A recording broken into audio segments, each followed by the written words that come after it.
दहेज क्या है यह उस पिता से पूछिए जिसकी जमीन भी चली गई और उसके कलेजे का टुकड़ा भी। Hello friends, welcome back to my YouTube channel Sangeeta dot Rinku ji में आप सभी का फिर से एक बार स्वागत है। और आज मैं फिर से आप सभी के बीच एक नई और सच्ची घटना के साथ हाजिर हूँ। तो फ्रेंड्स, आज की कहानी शुरू करें उससे पहले अगर आप हमारे चैनल पे नए हैं तो प्लीज़ हमारे चैनल को सब्सक्राइब कर दीजिए और वीडियो पसंद आए तो लाइक कमेंट ज़रूर कीजिएगा। तो फ्रेंड्स, आज की कहानी शुरू होती है बिहार का एक ज़िला लगता है मधुबनी, और इसी मधुबनी ज़िला के अंतर्गत एक गांव पड़ता है सुखेदा। सुखेदा गांव जो कि झाझरपुर थाना क्षेत्र के अंतर्गत पड़ता है। और यहीं का एक किसान व्यक्ति जिसका नाम सुदामा रहता है। सुदामा, इनकी पत्नी जो कि दुलारी रहती हैं। यह सुदामा जो है एक गरीब किसान रहते हैं, और सुदामा और दुलारी के बीच इन लोगों की 3 लड़कियां थीं और इन लोगों के जो है लड़के नहीं थे। इनकी तीनों लड़कियां, जिसमें कि सबसे बड़ी लड़की का नाम सुषमा रहता है और दूसरी का सुशीला, और जो सबसे छोटी इनकी लड़की रहती है उसका नाम कुमारी रहता है। सुदामा जो है खेती बाड़ी का काम कर कर अपने पूरे परिवार को चला रहे थे, लेकिन इनकी तीनों लड़की में से जो सबसे बड़ी लड़की थी सुषमा, वह अब धीरे धीरे अपनी पढ़ाई कंप्लीट कर चुकी थी और अब उसकी जो है शादी करने की उम्र बहुत ही करीब आ चुकी थी। तभी उनकी पत्नी दुलारी एक दिन अपने पति सुदामा से कहती है कि अब उनकी बड़ी लड़की सुषमा का जो है पढ़ाई भी कंप्लीट हो चुका है, और उनकी अगर 3 लड़कियों में से एक लड़की का भी शादी अगर वह लोग कर दें तो थोड़ा सा जो है उनके सर से कुछ बोझ हल्का होगा। इतना ही बात वो अपने पति सुदामा से कहती हैं कि वह उनकी लड़की सुषमा के लिए अब जो है किसी रिश्ते की बात करें और किसी एक अच्छे खासे घर परिवार में अपनी लड़की का रिश्ता तय कर दें। अपनी पत्नी दुलारी का बात मानकर सुदामा जो है वह अपनी बड़ी लड़की सुषमा के लिए लड़के की तलाश में एक गांव पहुंचते हैं। इस गांव का नाम रहता है अमौड़ा। इसी अमौड़ा गांव का एक लड़का रहता है जिसका नाम संतोष रहता है। वह संतोष के घर जैसे ही पहुंचते हैं, संतोष को देखकर काफ़ी खुश हो जाते हैं और उसके पिता से अपनी बेटी सुषमा के रिश्ते की बात करते हैं। वहाँ सब कुछ उनका अच्छे से स्वागत सत्कार किया जाता है और अपनी बेटी की तस्वीर दिखाकर वह दोनों के रिश्ते के लिए हाँ कहकर चले आते हैं। जैसे ही वो अपने घर आते हैं, अपनी पत्नी दुलारी को उस लड़के संतोष की तस्वीर दिखाते हैं, जिसे देखने के बाद दुलारी और उनकी सभी लड़कियां जो है पसंद कर लेती हैं। लेकिन दुलारी की एक इच्छा रहती है कि वह अपने होने वाले दामाद को खुद पहले देख ले, उसके बाद अपनी लड़की की शादी तय करे। वह अपने पति से कहती है कि आप इस लड़के संतोष और इसके पिता को घर बुलवा दीजिए, मुझे लड़के को अपनी आंखों से देखना है। दुलारी की बात मानकर उसके पति सुदामा जो है उस संतोष और उसके पिता को अपने घर पर बुला कर लेकर आते हैं, क्योंकि दुलारी चाहती थी कि उसकी लड़की की पूरी ज़िंदगी का सवाल है और इसीलिए वह पहले लड़के को खुद से देखना चाहती थी और पसंद करना चाहती थी। जैसे ही संतोष अपने पिता के साथ पहुंचता है, दुलारी देखकर बहुत खुश हो जाती है और तुरंत रिश्ते के लिए हाँ कर देती है। उसे लगता है कि इस संतोष के साथ उसकी बड़ी बेटी सुषमा, इन दोनों का रिश्ता जो है काफ़ी अच्छा रहेगा और संतोष के साथ उसकी लड़की जो है काफ़ी खुश रहेगी। लेकिन शादी की बात तो फाइनल हो जाती है, लेकिन जब संतोष के पिता यह कहते हैं कि उन्हें दहेज में 5 लाख रुपए चाहिए, बस इतना ही कहकर वह अपने बेटे को लेकर चले जाते हैं। इधर पूरी रात सुदामा की आंखों की नींद उड़ जाती है, क्योंकि वह एक गरीब परिवार से थे और वह किसान थे। किसी प्रकार से खेती बाड़ी कर कर अपनी तीनों लड़कियों को पढ़ा लिखा कर अपना घर परिवार चला रहे थे। कमाने का एकमात्र जरिया वही खेती बाड़ी उनके पास थी और उनके पास जमा किए हुए पैसे भी नहीं थे। पूरी रात वह यही सब सोचते रहे, लेकिन उनको लगता था कि जब पूरे परिवार को संतोष पसंद है और उनकी लड़की को भी, तो उन्हें लगता था कि उनके पास जो घर और जगह ज़मीन बचे हैं, क्यों न वह ज़मीन को ही बेच दें और जिससे मिलने वाले पैसे से वह अपनी लड़की सुषमा की शादी कर दें। उन्हें लगता था कि मेरी लड़की उस घर में जाकर बहुत खुश रहेगी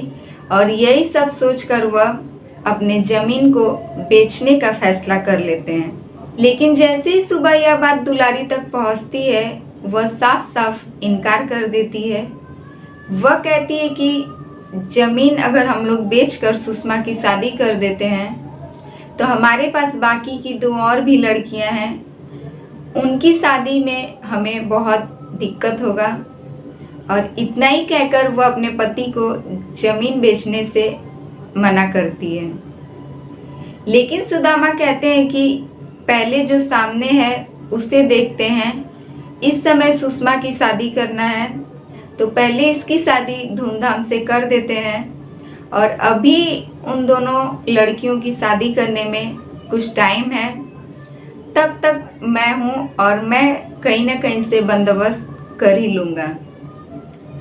यही सब वो अपनी पत्नी को समझाते हैं कि पहले जो आया है सामने इसे निपटाते हैं, उसके बाद आगे की सोचेंगे। यही सब कहकर वह ज़मीन बेचने का फैसला कर लेते हैं और यही फैसला सुदामा जो करते हैं वह उनकी ज़िंदगी की सबसे बड़ी गलती रहती है। ज़मीन बेचकर बाकी कुछ पैसे सभी रिश्तेदारों से लेकर वह अपनी बेटी सुषमा की शादी बहुत धूमधाम से कर देते हैं। इधर सुषमा विदा होकर अपने ससुराल पहुंच जाती है और जैसे ही ससुराल में 1 से 2 दिन बीतता है, उसके ससुर उसके पति संतोष को बुलाते हैं और कहते हैं कि हम लोगों ने बहुत कम पैसे की मांग की थी, 5 लाख रुपए में शादी तो निपट गई, लेकिन हमारे लिए कुछ बचा नहीं। अगर हमें 5 की जगह 10 लाख रुपए की मांग हमने की होती तो शायद 10 लाख रुपए से हम लोग कुछ कर सकते थे। इतना बात सुनकर संतोष कहता है अपने पिता से कि आप टेंशन मत लीजिए, मैं कुछ न कुछ उपाय ज़रूर निकालता हूँ। और वह सीधे अपने कमरे में सुषमा के पास पहुँचता है, जो कि अभी 3रा दिन ही सुषमा का अपने ससुराल में था और उसका पति संतोष उसके सामने पहुंचता है और कहता है कि मुझे 40,000 रुपये की ज़रूरत है और तुम अपने पिता से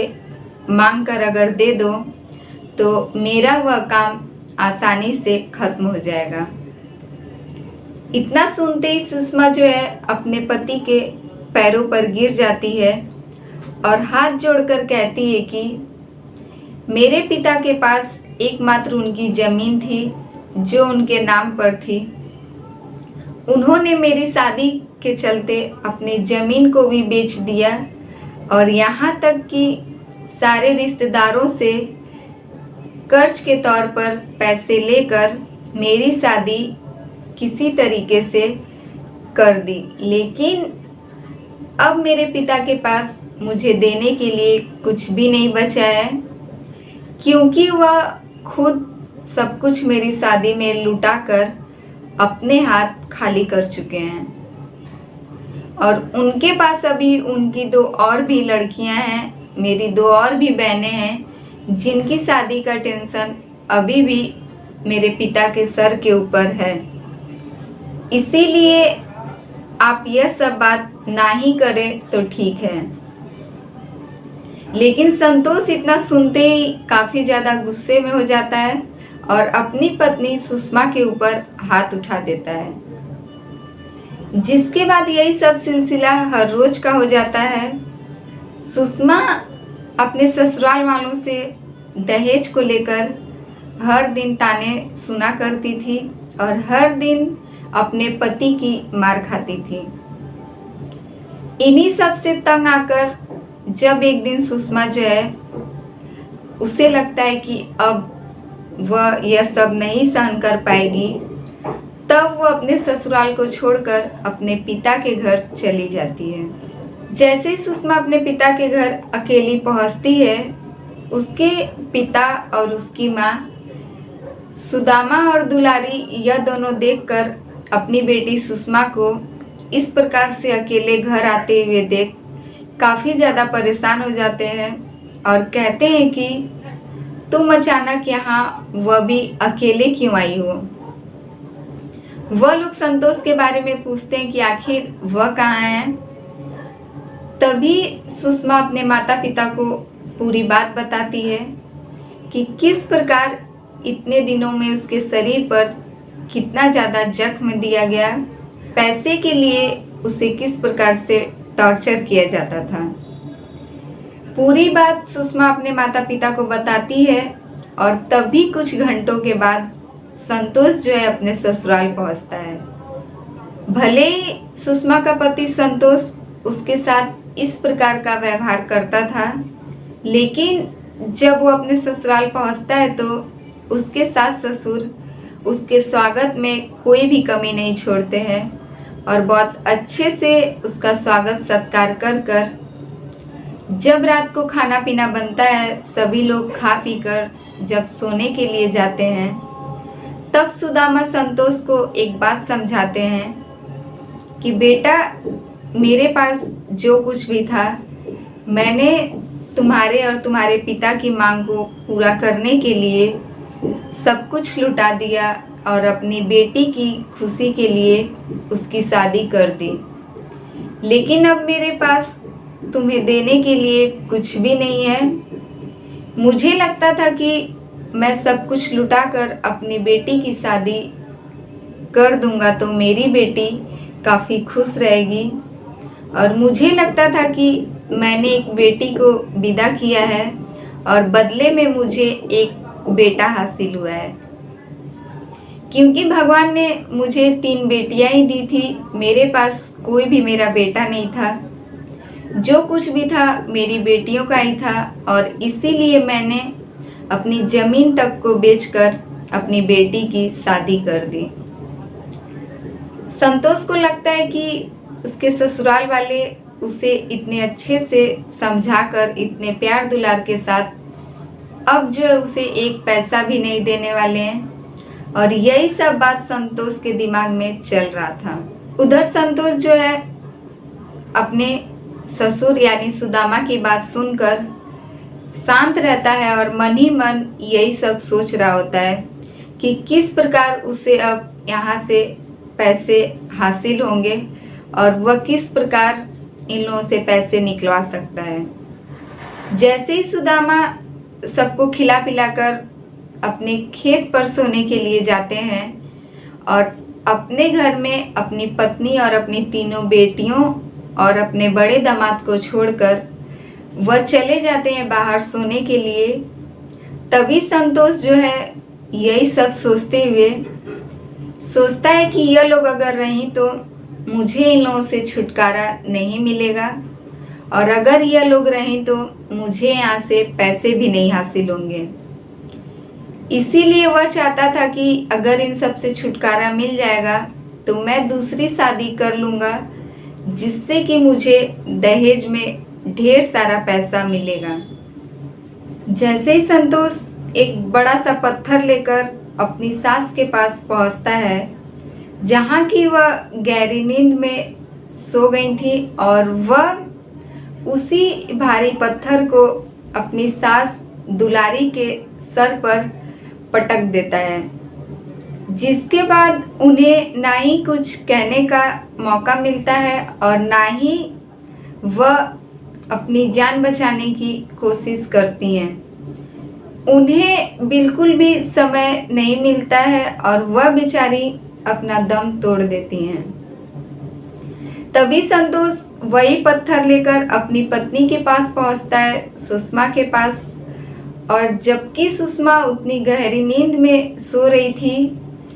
वह संग संग उसी पत्थर से अपनी पत्नी सुषमा के सर पर पटक देता है, जिसके बाद सुषमा भी अपना दम तोड़ देती है। लेकिन इतना सब कुछ हो जाने के बाद सुषमा की जो दोनों बहनें थीं, उन दोनों की नींद खुल जाती है और वह दोनों आकर